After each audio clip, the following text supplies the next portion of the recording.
Hello दोस्तों, आप सभी का हमारे यूट्यूब चैनल डीके पाठशाला में स्वागत है। दोस्तों, जैसा कि आपने थंबनेल देख ही लिया होगा, आज की वीडियो हम बात करने वाले हैं जो आपका ARO का एग्जाम होगा उसके स्टडी प्लान के बारे में। जैसा कि दोस्तों मैं आपको पहले ही बता चुका हूँ, जो आपका ARO का एग्जाम है वो आपका अगस्त के महीने में होने जा रहा है। यानी अभी भी आपके पास लगभग पौने पाँच महीने का समय बचा हुआ अपनी तैयारी के लिए। तो दोस्तों मैं इस वीडियो में आपको बताऊंगा अगले 4 महीने का स्टडी प्लान है वो आपका क्या होना चाहिए, किस तरह से आपको पढ़ाई करनी है, कौन से सब्जेक्ट में कितने घंटे आपको पढ़ना है। उससे पहले दोस्तों मैं आपको बता दूं कि अगर आप ARO एग्जाम की तैयारी कर रहे हो और अगर आप पढ़ाई के प्रति सीरियस हो तो दोस्तों हमने एक व्हाट्सएप ग्रुप बनाया हुआ है आपके लिए।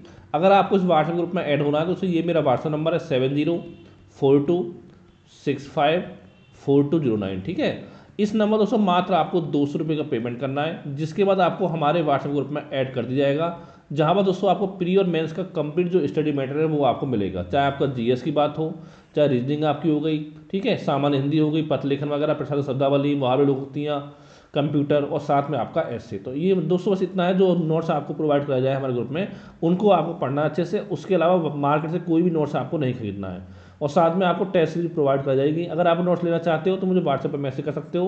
पेमेंट करके अगर आप स्क्रीनशॉट भेज दोगे तो मैं आपको अपने ग्रुप में ऐड कर लूँगा, जिसमें दोस्तों लगभग 300 स्टूडेंट जो अब तक ऑलरेडी हमारे ग्रुप में जुड़ चुके हैं। अगर जुड़ने को इच्छुक हो तो मुझे व्हाट्सएप पर मैसेज कर सकते हो। अब दोस्तों हम बात करते हैं आपका स्टडी प्लान आपका क्या होना चाहिए। आज दोस्तों आपका 12 मार्च हो, चलो हम मान लेते हैं अगर आप कल से स्टडी स्टार्ट करते हो 13 मार्च से लेकर के, तो दोस्तों पहले स्टेप में क्या करना है आपको, 13 मार्च से लेकर के आपको 30 अप्रैल तक क्या क्या पढ़ना है वो मैं आपको बताऊंगा। यानी लगभग आपके 49 दिन का समय आपके पास है इस बीच में। तो देखिए दोस्तों इस टाइम पे क्या करना है, केवल आपको प्री पे फोकस करना है, मेंस के बारे में भी आपको नहीं सोचना है। कहीं ऐसा ना हो कि आप मेंस की तैयारी करने स्टार्ट कर दो, पता चला कि आपका प्री एग्जाम में क्लियर आपका नहीं होता है, तो फिर क्या होगा। ठीक है, तो 13 मार्च से 30 अप्रैल तक केवल दोस्तों आपको प्री का पढ़ना हो। क्या पढ़ना है आपको, एक दोस्तों पढ़ना है आपको प्राचीन इतिहास। ठीक है, प्राचीन भारत पढ़ना है आपको दिन में 1 घंटे, 1 आवर पर डे। अगर 1 घंटा पर डे पढ़ोगे 40 दिन तक दोस्तों आराम से आपके मानो कि प्राचीन भारत जो आपका तैयार हो जाएगा। और मैं बता ही चुका हूँ कौन कौन से टॉपिक पढ़ने हैं आपको, और आपके लिए मतलब 20 पे वीडियो बना दूंगा कि किस सब्जेक्ट से आपको कौन कौन से टॉपिक आपको पहले तैयार करने हैं, क्योंकि जहाँ जहाँ से ज़्यादा क्वेश्चन आपके आते हैं वो आपको पहले तैयार करना है।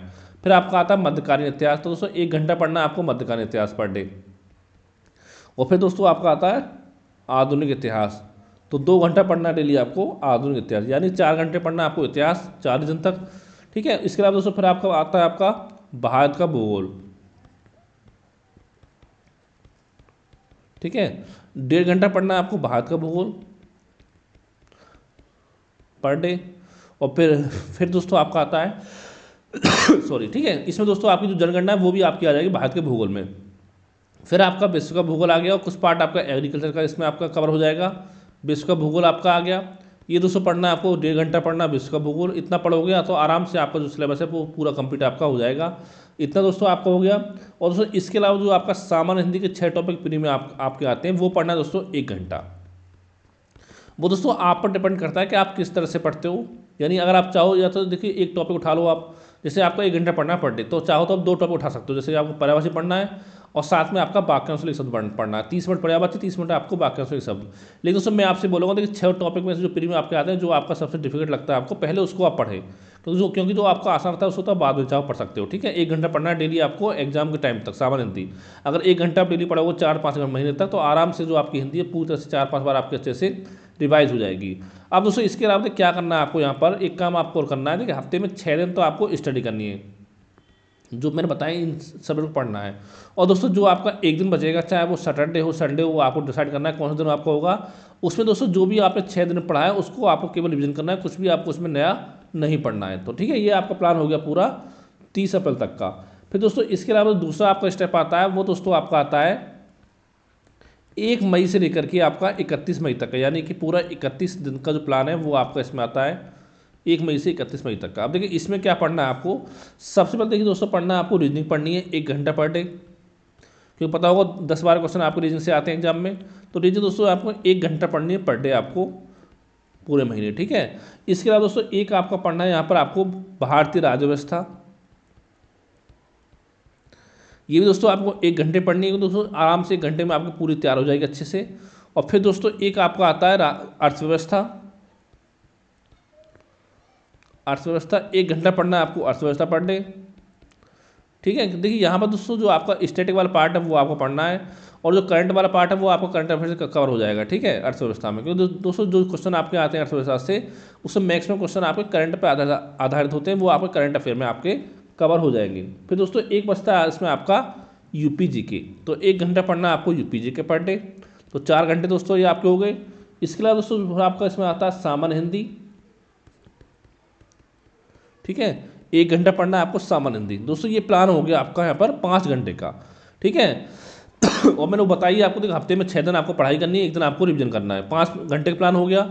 इसके अलावा दोस्तों यहाँ पर एक काम आपको और करना है कि जो आपका मेंस में ऐसे आता है, आपको कोशिश करनी है कि आपको 1 वीक में, यानी कि 1 सप्ताह में आपको 1 निबंध लिखना है। 1 सप्ताह में आपको 1 निबंध जो है वो आपको लिखना है। आप कहाँ से लिखेंगे वो आपको डिपेंड करता है कैसे आप तैयार करते हो। अगर दोस्तों आप हमारे ग्रुप में जुड़े हो तो वहाँ पर कोई टेंशन आपको नहीं लेनी है, पूरा नोट्स मैं आपको प्रोवाइड कराऊंगा। बस ये जो मैं आपको नोट्स दूंगा उसको आपको बार बार रिवाइज करना है और देख के आपको उसको नोट करना है। ठीक है, और लिख के उसकी आप प्रैक्टिस कर सकते हो। ठीक है, एक ऐसे लिखना है आपको 1 सप्ताह में। लेकिन दोस्तों एक चीज़ आपको ध्यान देनी है कि जो आपका देखिए, चाहे आपका इंग्लिश मीडियम हो चाहे हिंदी मीडियम हो, लेकिन जो आपको ऐसे लिखना होता है मेंस एग्जाम में दोस्तों आरओ वाले में, वो केवल आपको हिंदी भाषा में ही लिखना है। लेकिन पीसीएस में क्या होता है, पीसीएस में या तो आप हिंदी में लिख सकते हो या आप आपका इंग्लिश में लिख सकते हो, लेकिन आरओ में केवल आपको निबंध है वो आपको हिंदी में ही लिखना होता है। ठीक है, ये बात होगी आपकी निबंध की। और इसके अलावा दोस्तों एक काम यहाँ पर और करना है आपको, जो आपका हिंदी मेंस में आती है, जैसे कि आपका पत्र लेखन वगैरह हो गया, प्रशासनिक शब्दावली, मुहावरे, लोकोक्तियाँ, कंप्यूटर वगैरह, तो दोस्तों 1 घंटे आप उस सब्जेक्ट को दे सकते हो। ठीक है, जो हिंदी आलेखन आपका आता है उसको दे सकते हो 1 घंटा पर डे। ठीक है, तो यहाँ इससे दोस्तों फायदा आपको ये होगा, जैसे मान लो आप पहले तैयार करते हो अपना प्रशासनिक शब्दावली पढ़ते हो, और साथ में आपके मुहावरे, लोकोक्तियाँ वगैरह आपकी हो गई, और साथ में आपका कंप्यूटर। पहले आप कोशिश करें, देखिए जो आपका प्री एग्जाम होगा उस समय तक ये 3 टॉपिक जो दोस्तों ये आपके अच्छे से तैयार हो जाए प्री एग्जाम तक, प्रशासन शब्दावली, मुहावरे और कंप्यूटर। फिर दोस्तों हिंदी में क्या बचेगा आपका, देखिए एक तो बचेगा आपका गद्यांश पढ़ने के लिए प्री के बाद, एक दोस्तों बचेगा आपका जो आपका पत्र आता है उसका सारणी रूप लिखना होता है आपको, सारणी रूप, और दोस्तों एक बचेगा आपका पत्र लेखन। यानी ये 3 टॉपिक आपके बचेंगे। अगर दोस्तों इतना चाहोगे, अगर मान लो डेली आप 2 घंटे पढ़ोगे तो जो 3 टॉपिक आपके हैं आराम से 1-1.5 महीने में आपके कंप्लीट हो जाएंगे, और आपको मेंस के लिए कम से कम आपको 100 दिन का समय तो आपको मिलेगा। ठीक है, तो इसमें आपका कवर हो जाएगा ये। अभी कोशिश करनी है प्री के साथ साथ। देखिए दोस्तों आपको सप्ताह में 1 आपको ऐसे लिखना है। अगर दोस्तों ये सोचो आप मई जून जुलाई 3 महीने अगर मान लो 1 ऐसे आप लिखोगे सप्ताह में, तो टोटल मिलाकर के 12 ऐसे आपको तैयार हो जाएंगे। 12 ये तैयार हो गए, और कम से 3-3.5 महीने समय मिलेगा आपको प्री के बाद। और वहाँ भी अगर दोस्तों 1 सप्ताह में अगर आप 1 ऐसे तैयार करोगे तो 12-13 ऐसे वहाँ पे आप तैयार हो गए, तो टोटल मिलाकर जो 25 इंपॉर्टेंट ऐसे हैं वो आपको तैयार हो जाएंगे, और 3 क्वेश्चन कम से कम इसमें से आपको आराम से मिल जाएंगे। क्योंकि 25-26 ऐसे तैयार करने, ज़्यादा आपको तैयार नहीं करने, ये नहीं कि आप 100 ऐसे तैयार कर रहे हो। इंपॉर्टेंट है वो बता दूँ कौन कौन से तैयार करने हैं, वो आपको तैयार कर लेने हैं। ठीक है, 25 ऐसे आपके हो गए, और बचेगा केवल ये पार्ट आपका। और साथ में जो जीएस और हिंदी पढ़ा आपने प्री के लिए वो मेंस में आता है, उसमें केवल आपको रिवीजन करना है, कुछ भी इसमें आपको नया नहीं पढ़ना, बस करंट अफेयर से आपको अपडेट होते रहना है। ठीक है, अब दोस्तों हम बात करते हैं तीसरे स्टेप की। जो दोस्तों तीसरा स्टेप है दोस्तों वो आपका है 1 जून से लेकर के 30 जून तक का, यानी पूरे 30 दिन का। इसमें दोस्तों क्या क्या पढ़ना है आपको मैं बता दूंगा आपको। इसमें देखिए एक तो पढ़ना आपको जो बताया रीजनिंग पढ़ना है, पिछले महीने पढ़ी थी आपने, और साथ में इस महीने भी पढ़नी, जो टॉपिक आपको बचे होंगे वो आप कंप्लीट करने हैं। और साथ में कुछ टॉपिक आपके मैथ के भी एग्जाम पूछे जाते हैं, जैसे कि आपका प्रॉफिट लॉस हो गया, ठीक है, परसेंटेज आपको हो गया, SICI हो गया, और नंबर सिस्टम हो गया, तो इनको भी आप पढ़ सकते हो। तो 1 घंटा पर डे पढ़ना है आपको रीजनिंग पूरे 30 दिन तक। मैथ है रीजनिंग कोई एक सब्जेक्ट पढ़ना दोनों में से आपको। और इसके अलावा दोस्तों जो अगला पार्ट आपका इसमें आपका आता है वो दोस्तों आपका जनरल साइंस, यानी फिजिक्स, केमिस्ट्री और आपका बायोलॉजी।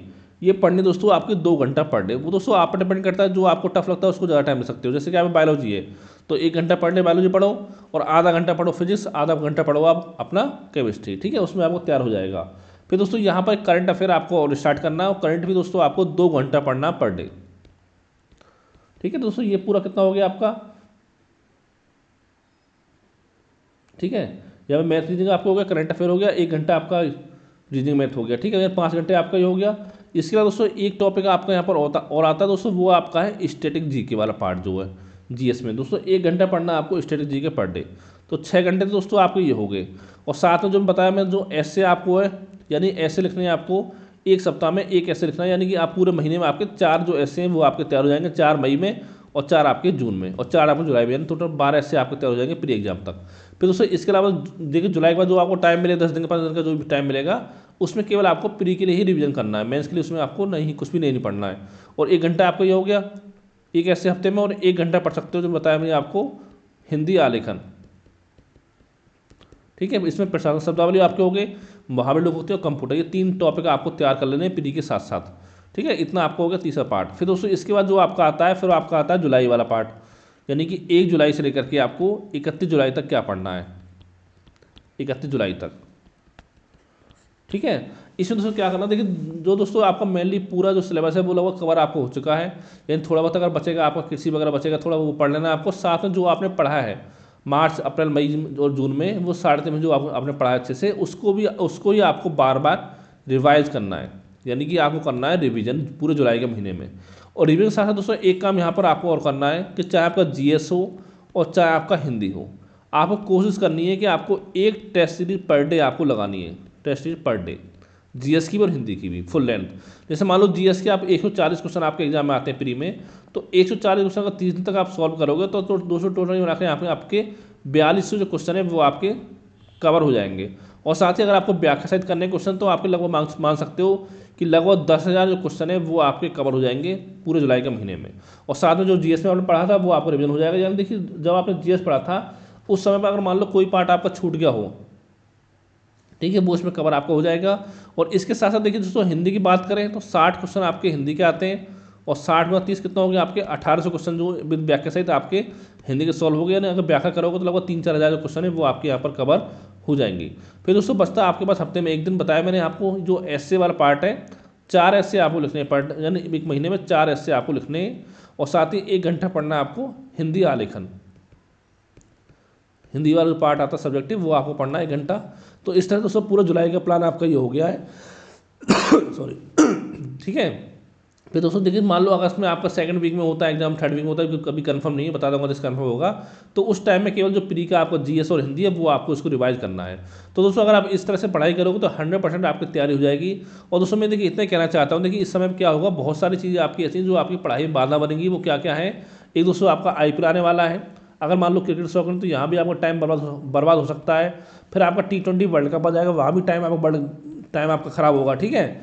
और दोस्तों इसके अलावा देखिए आपका चुनाव वगैरह आने वाला है, तो बहुत सारे बच्चे क्या करते हैं कि चुनावी रैलियों में जाते हैं। तो दोस्तों मैं कहना चाहूँगा देखिए चाहे तो आपका IPL हो, चाहे T20 वर्ल्ड कप, और चाहे आपके चुनावी रैलियाँ, इसमें अपना टाइम जो अपना बर्बाद ना करें। टाइम बर्बादी के अलावा कुछ भी यहाँ पे आपको नहीं मिलेगा, ठीक है। बस इतना होगा 100-200 रुपये आपको मिल जाएंगे चुनाव रैली में जाने से, वो काम आपको नहीं करना है ठीक है। और दोस्तों एक और देखिए आपके शादी समारोह होते हैं, उसमें भी टाइम बच्चों को बहुत ज़्यादा बर्बाद होता है, तो इससे भी आपको दूर रहना है, शादी समारोह से भी, ठीक है। तो ये दोस्तों पूरा प्लान है जो मैंने बता दिया आपको। अगर इसके अलावा कोई मन में आपको डाउट और सवाल हो तो नीचे कमेंट करके मुझे आप पूछ सकते हो। Thank you for watching.